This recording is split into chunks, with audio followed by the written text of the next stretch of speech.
कल्याण के प्रतिमूर्ति शिव मेरा प्रणाम स्वीकार करें। सृष्टि का विस्तार तो होने वाला है और विधि का विधान भी सामने आने वाला है। मुझे अस्तित्व देने वाले मैं आप दोनों को प्रणाम करता हूँ। भला मैं आपको कैसे उत्पन्न कर सकता हूँ? आपके नाभि कमल से ही हमारी उत्पत्ति हुई है। आपको सर्वप्रथम तपस्या करनी पड़ेगी। उस तपस्या के उपरांत मैं आपको दिव्य ज्ञान दूंगा और उस दिव्य ज्ञान के सहयोग से आप सृष्टि का विस्तार कर सकेंगे।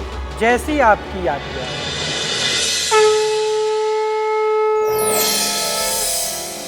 हे देवों के देव महादेव, हे त्रिपुरारी, हे कैलाशपति, ब्रह्मा का प्रणाम स्वीकार करें। महादेव के श्री चरणों में श्री विष्णु का नमन स्वीकार हो।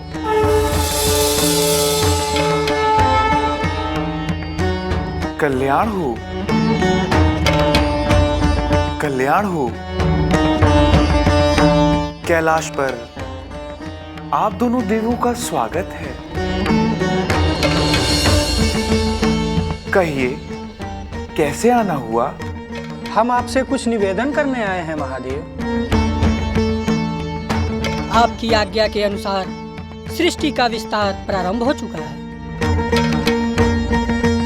आपके दिए ज्ञान के आधार पर मैंने सृष्टि का विस्तार प्रारंभ कर दिया है। इसी विषय पर हम आपसे कुछ निवेदन करने आए हैं। आपकी इच्छा और आज्ञा के बिना तो कुछ भी संभव नहीं।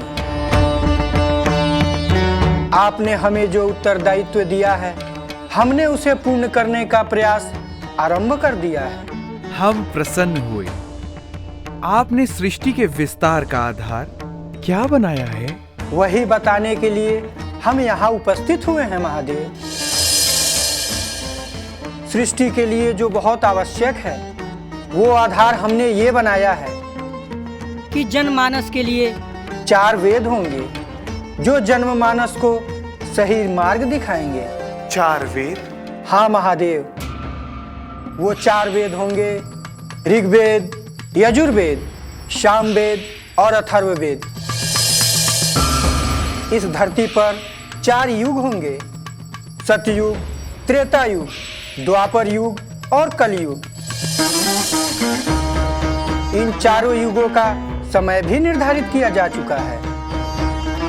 युग को चलाने के लिए 4 नीतियां होंगी। साम, दाम, दंड, भेद। 4 वर्ण होंगे, ब्राह्मण, क्षत्रिय, वैश्य और शूद्र। 4 आश्रम होंगे, ब्रह्मचर्य आश्रम, गृहस्थ आश्रम, वानप्रस्थ आश्रम और संन्यास आश्रम।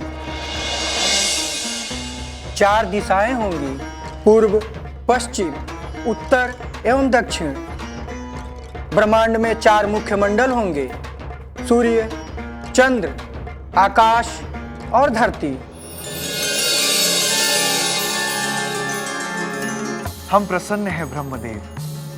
हम ये देख रहे हैं कि हमारा दिया दिव्य ज्ञान किस तरह फलीभूत हो रहा है। भोलेनाथ, आपके दिए हुए दिव्य ज्ञान से सर्वप्रथम मैंने अपने कुछ मानस पुत्रों को उत्पन्न किया,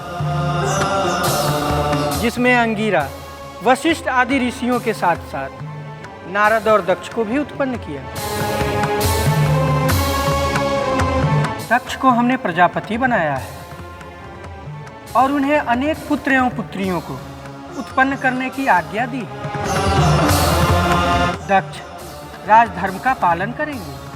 ब्रह्मदेव, इसके साथ साथ आपको धर्म की भी उत्पत्ति करनी चाहिए थी।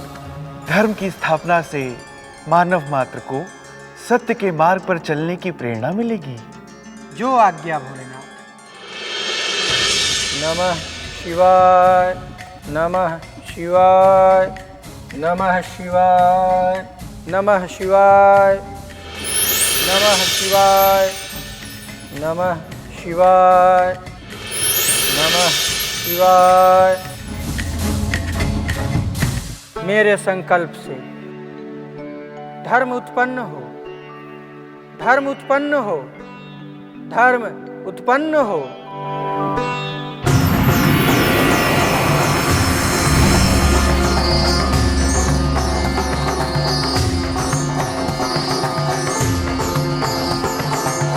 मेरा प्रणाम स्वीकार करें। कहिए, आपने मुझे किस प्रयोजन हेतु उत्पन्न किया है? तुम धर्म हो पुत्र। तुम्हें पूरे जगत में व्याप्त होना है ताकि धर्म की स्थापना हो सके।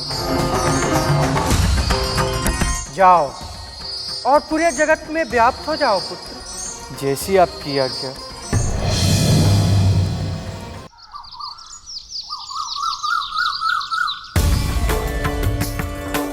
सावधान!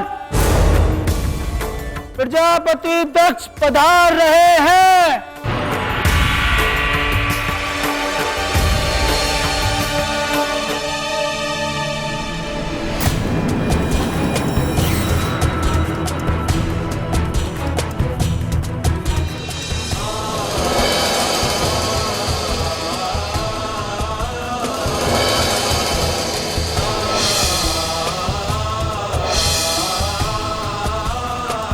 प्रजापति दक्ष की, प्रजापति दक्ष की, प्रजापति दक्ष की, प्रजापति दक्ष की, प्रजापति दक्ष की,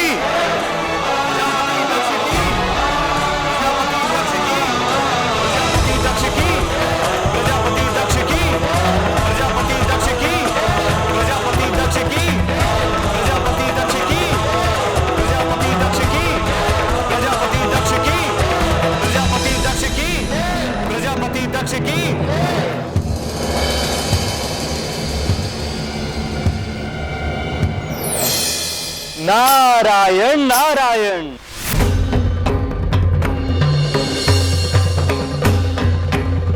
आइए देव ऋषि नारद, प्रजापति दक्ष के दरबार में आपका स्वागत है। नारायण नारायण। हम अति प्रसन्न हैं महाराज। आपने परम पिता ब्रह्मा के दिए हुए दिव्य ज्ञान से अपने राज्य का अच्छा विस्तार किया है। आपका धन्यवाद देव ऋषि। महाराज, आपने जो पुत्र उत्पन्न किए हैं वो कहाँ है? मैं उनसे भी मिलना चाहूंगा।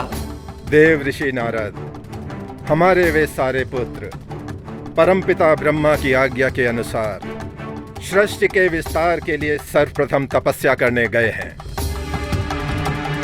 इस तप के उपरांत वे भी दिव्य ज्ञान को प्राप्त कर लेंगे और उसके पश्चात सृष्टि के विस्तार में अपना सहयोग देंगे। आपने अपने पुत्रों को उत्पन्न करने के साथ ही जीवन का लक्ष्य दे दिया। नारायण नारायण। परंतु महाराज, आप उन्हें धर्म और भक्ति की शिक्षा देना भूल गए। कदाचित धर्म और भक्ति के बिना कोई भी लक्ष्य पूर्ण नहीं होता। क्षमा करें देव ऋषि, अभी तो सर्वप्रथम लक्ष्य पर ही ध्यान केंद्रित है। और रही धर्म और ईश्वर भक्ति की बात, तो समय आने पर वे धर्म और ईश्वर भक्ति के बारे में स्वयं ही समझ जाएंगे, क्योंकि धर्म और ईश्वर भक्ति सिखाने की बात नहीं होती। प्रजापति दक्ष की जय हो। कहो क्या बात है? सूचना आई है कि सारे राजकुमार तप स्थल पर पहुंच चुके हैं।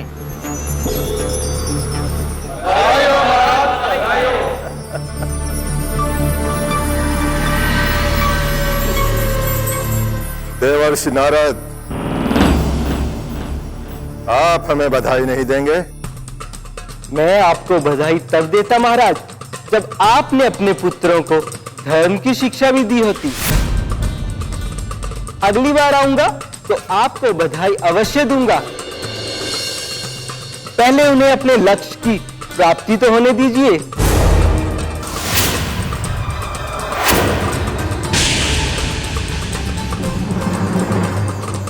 अब मुझे आज्ञा दीजिए, मैं चलता हूं। नारायण नारायण।